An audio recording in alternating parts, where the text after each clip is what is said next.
പ്രവർത്തകർക്കെതിരായ police മർദ്ദനത്തിൽ പ്രതിഷേധിച്ച് കെപിസിസിയുടെ DGP office March ഇന്ന് നടക്കും. 1.25 ലക്ഷം പേരെ അണിനിരത്തി കെപിസിസിയുടെ നേതൃത്വത്തിൽ നടക്കുന്ന പ്രതിഷേധ മാർച്ച് കെപിസിസി അധ്യക്ഷൻ കെ സുധാകരൻ ഉദ്ഘാടനം ചെയ്യും. പ്രതിപക്ഷ നേതാവ് വി ഡി സതീശൻ മുഖ്യാതിഥിയായി പങ്കെടുക്കും. ഡാൻ, മറ്റൊരു എന്താ പറയുക, കഴിഞ്ഞ ദിവസങ്ങളിലൊക്കെ നമ്മൾ ഡിജിപി ഓഫീസ് മാർച്ചിന്റെ ഉണ്ടായ സംഘർഷമൊക്കെ കണ്ടതാണ്. അപ്പോൾ ആ ഒരു സാഹചര്യം അത്തരത്തിലൊരു വീണ്ടും ഒരു ആവർത്തനത്തിനുള്ള സാധ്യതയാണോ കാണേണ്ടത്? ഒരു ഗാന്ധിയൻ ശൈലിയിൽ നിന്ന് മാറുകയാണ് സമരങ്ങളെന്ന് നേതൃത്വത്തിലുള്ളവർ തന്നെ പറഞ്ഞുകൊണ്ട് ഈ പ്രവർത്തകരുമായി പ്രതിഷേധത്തിനെത്തുന്ന സാഹചര്യമാണ് കഴിഞ്ഞ ദിവസങ്ങളിലൊക്കെ സെക്രട്ടേറിയറ്റിന് മുമ്പിലും ഡിജിപി ഓഫീസിന് മുമ്പിലും ഒക്കെ കണ്ടത്. അപ്പോൾ സ്വാഭാവികമായി അത്തരത്തിലുള്ള പ്രതികരണങ്ങൾ നടത്തിയവർ തന്നെ, അല്ലെങ്കിൽ അത്തരം ഒരു നീക്കങ്ങൾ നടത്തിയവർ തന്നെ ഇന്ന് ഈ പാർട്ടി അധ്യക്ഷന്റെ നേതൃത്വത്തിൽ ഡിജിപി ഓഫീസിന് മുമ്പിലേക്ക് പ്രവർത്തകർക്ക് പിന്തുണ അറിയിച്ചുകൊണ്ട് പ്രതിഷേധവുമായി എത്തുമ്പോൾ അത്തരത്തിലുള്ള വിമർശനങ്ങൾ അത് കടുക്കുന്ന ഒരു സാഹചര്യം തന്നെ ആയിരിക്കുമെന്നാണ് നമുക്ക് ലഭ്യമാകുന്ന വിവരങ്ങൾ. അതുകൊണ്ട് പോലീസും അത്തരത്തിലുള്ള മുൻകരുതലുകളാണ് എടുക്കുന്നത്. പക്ഷേ എടുത്തു പറയേണ്ട കാര്യം, ഈ കെപിസിസി അധ്യക്ഷൻ, പ്രതിപക്ഷ നേതാവ്, അല്ലെങ്കിൽ കോൺഗ്രസ് പ്രവർത്തക സമിതി അംഗങ്ങളായ ശശി തരൂര്, അത്തരത്തിലുള്ള പ്രമുഖ നേതാക്കൾക്കൊപ്പം എംപിമാരും എംഎൽഎമാരും എല്ലാം, ഈ കോൺഗ്രസിന്റെ മുഴുവൻ എംപിമാരും എംഎൽഎമാരും ഒരുപക്ഷെ സംസ്ഥാനത്തു നിന്നുള്ളവർ ഈ പ്രതിഷേധ സമരങ്ങളുടെ ഭാഗമാകാനുള്ള സാധ്യതയുണ്ട്. അത്തരത്തിലുള്ള നീക്കങ്ങളാണ് നടത്തുന്നത്. അതിനെ കെ സുധാകരൻ തന്നെ നയിക്കുന്നു. പുലർച്ചെ അദ്ദേഹം തലസ്ഥാനത്തെ എത്തിക്കഴിഞ്ഞിരിക്കുന്നു എന്നാണ് നമുക്ക് ലഭ്യമാകുന്ന വിവരങ്ങൾ. എന്തായാലും കോൺഗ്രസ് ഇതിനെ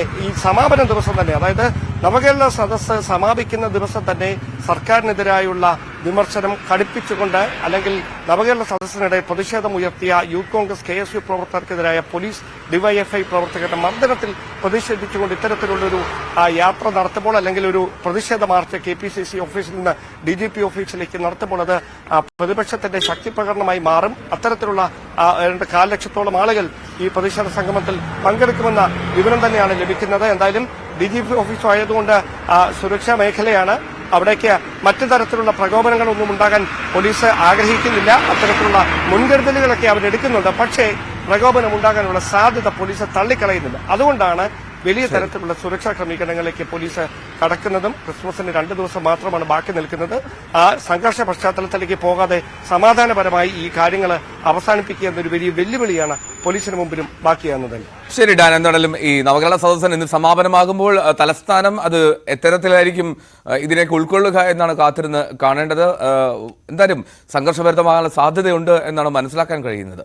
മറ്റു വാർത്തകളിലേക്ക് പോകുന്നു. SFI DYFI പ്രവർത്തകർ പോലീസ് ജീപ്പ് അടിച്ചു തകർത്തതിനെ തുടർന്നുണ്ടായ സംഘർഷത്തിൽ അയവ് വരാതെ ചാലക്കുടി ITI തെരഞ്ഞെടുപ്പിൽ ജയിച്ചതിന് ശേഷമുള്ള ആഹ്ലാദ പ്രകടനത്തിനിടെയാണ് പോലീസ് ജീപ്പ് അടിച്ചു തകർത്തത്. ആക്രമണം നടത്തിയ DYFI നേതാവ് നിതിൻ പുല്ലനെ കസ്റ്റഡിയിലെടുത്തുവെങ്കിലും CPM പ്രവർത്തകർ ഇടപെട്ട് ഇയാളെ മോചിപ്പിക്കുകയായിരുന്നു. ചാലക്കുടി ഏരിയ സെക്രട്ടറി അശോകന്റെ നേതൃത്വത്തിലുള്ള പ്രവർത്തകരാണ് നിതിനെ മോചിപ്പിച്ചത്.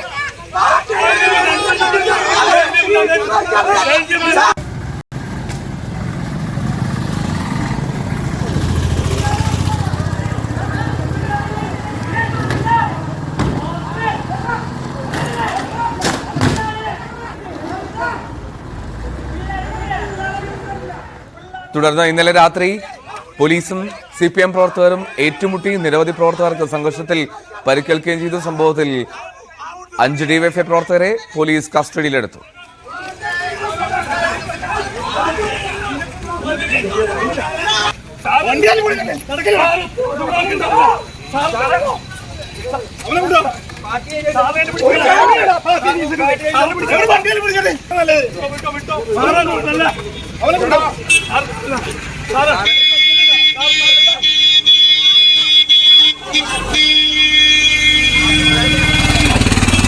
ഡാനി ഇപ്പോൾ ചേരുന്ന വിവരങ്ങളുമായി. ഡാനി, ഈ ദൃശ്യങ്ങളൊക്കെ കാണുമ്പോൾ ഈ ഭരിക്കുന്ന പാർട്ടിയിലെ യുവ നേതാക്കൾ തന്നെ, അല്ലെങ്കിൽ യുവത്വം തന്നെ ഇങ്ങനെയൊക്കെ തുടങ്ങുകയാണെങ്കിൽ എന്ത് ചെയ്യുമെന്നുള്ളതാണ്.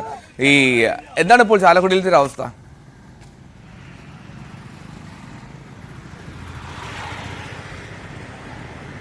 എൽദോ, ഇന്നലെ രാത്രി നടന്ന സംഭവം, അതിൻ്റെ ഒരു തുടർച്ച ഉണ്ടാകാതിരിക്കാനുള്ള വലിയ ശ്രമങ്ങൾ പോലീസ് എടുത്തിട്ടുണ്ട്. വലിയ രീതിയിൽ പോലീസ് നടപടി ഇന്നലെ രാത്രി തന്നെ 5 പേരെ കസ്റ്റഡിയിലെടുക്കുകയും അതോടൊപ്പം തന്നെ മറ്റു പലർക്കു വേണ്ടിയുള്ള തിരച്ചിൽ എല്ലാം തന്നെ തുടങ്ങിയിട്ടുണ്ട്.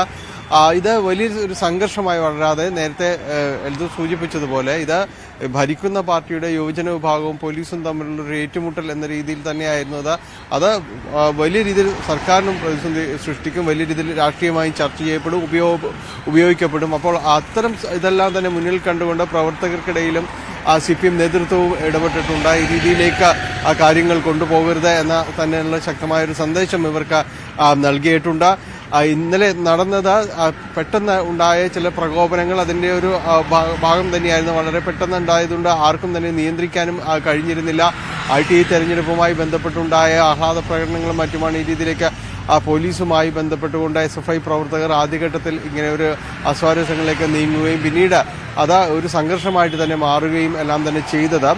ഇന്നലെ കസ്റ്റഡിയിലെടുത്ത പ്രവർത്തകനെ CPM ഏരിയ സെക്രട്ടറിയുടെ നേതൃത്വത്തിൽ തന്നെയാണ് ഇവരെ മോചിപ്പിച്ചത്. ഇതിൽ പോലീസുമായി കാര്യങ്ങൾ പറയാമെന്നുള്ളൊരു ധാരണയായിരുന്നു. പക്ഷേ അവിടെ കൊണ്ട് അത് അവസാനിച്ചിരുന്നില്ല. പിന്നീട് ബലമായിട്ട് തന്നെ മോചിപ്പിക്കുകയായിരുന്നു എന്ന് തന്നെയാണ് പറയുന്നത്. പലപ്പോഴും അതിൻ്റെ ഒരു തുടർച്ച ഇന്നലെ രാത്രിയും ഈ ടൗണിലെല്ലാം തന്നെ ഇതിൻ്റെ ഒരു അലയൊലികളുണ്ടായിരുന്നു. കാരണം പോലീസുമായിട്ടുള്ള വീണ്ടും ഈ രീതിയിലേക്ക് പിന്നെയും ഏറ്റുമുട്ടലുണ്ടായേക്കും എന്നുള്ള ഒരു പ്രതീതി ചുറ്റുപാട് നിന്നു. പോലീസ് വളരെ ജാഗ്രതയോടുകൂടി തന്നെയാണ് ഇന്നലെ അതിൽ ഇടപെടുകയും ചെയ്തത്. വലിയ രീതിയിലേക്ക് സംഘർഷം അതിനും അപ്പുറത്തേക്ക് വളരാതിരിക്കാൻ പിന്നീട് പാർട്ടി ജില്ലാ നേതൃത്വം തന്നെയും വളരെ സജീവമായിട്ട് തന്നെ ഇതിൽ ഇടപെടുകയും ചെയ്തു.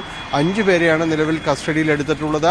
നേരത്തെ പറഞ്ഞതുപോലെ ഇതൊരു വലിയ രീതിയിൽ രാഷ്ട്രീയമായി ചർച്ച ചെയ്യപ്പെടും, ഉപയോഗിക്കപ്പെടും എന്നെല്ലാം തന്നെ വളരെ ഉറപ്പാണ്. അതുകൊണ്ട് ഇതിനപ്പുറത്തേക്ക് ഇപ്പോൾ ഉണ്ടായിരിക്കുന്നതിനും അപ്പുറത്തേക്ക് ഇനി വളരാതിരിക്കാനുള്ള വലിയൊരു ഇടപെടൽ പാർട്ടിയുടെ ഭാഗത്തുനിന്നും ഉണ്ടായിട്ടുണ്ട് എന്ന് തന്നെയാണ് മനസ്സിലാക്കുന്നത്. നിലവിൽ 5 പേരെയാണ് ഇത് സംബന്ധിച്ച് കസ്റ്റഡിയിൽ എടുത്തിട്ടുള്ളത്. എൽദോ.